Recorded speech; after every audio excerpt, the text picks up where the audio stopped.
Ang black propaganda ay maruming bahagi ng politika at gagamitin itong sandata laban sa akin ng mga taong nangangarap na makita tayong bigo sa pagtupad ng ating sinumpaang tungkulin sa bayan.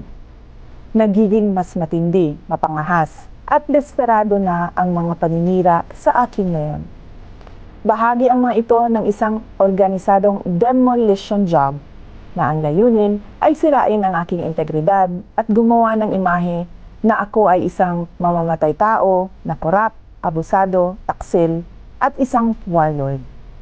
Makikita natin ito sa pag-atake sa confidential funds, pagpapalaganap ng video sa Commonwealth traffic, paggawa ng issue sa pagtatag ng security para sa opisina ng Vice Presidente, paglabas ng testigo na umano'y ako ay kaparte ng Davao Death Squad, sa malisyosong ulat tungkol sa aking mga baril at ang pambabastos sa relasyon namin ng aking asawa.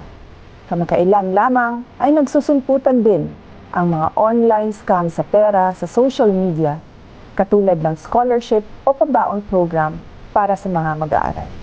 Sinisiraan ako para pagdudahan, pahiyain, at panghinaan ng loob. Nais nilang isuko ko ang aking sinumpaang tungkulin na magsilbi sa bayan.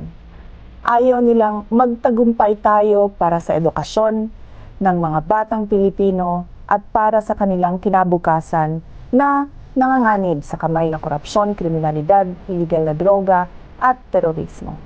Taliwala ni ining tanan, daghang salamat sa inyong padayon na suporta ug pagmahal.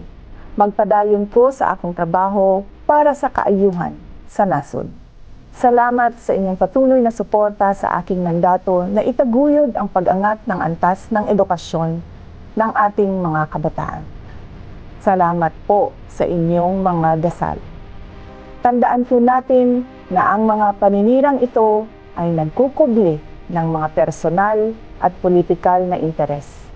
At ang mga ito ay hindi ninyo interes.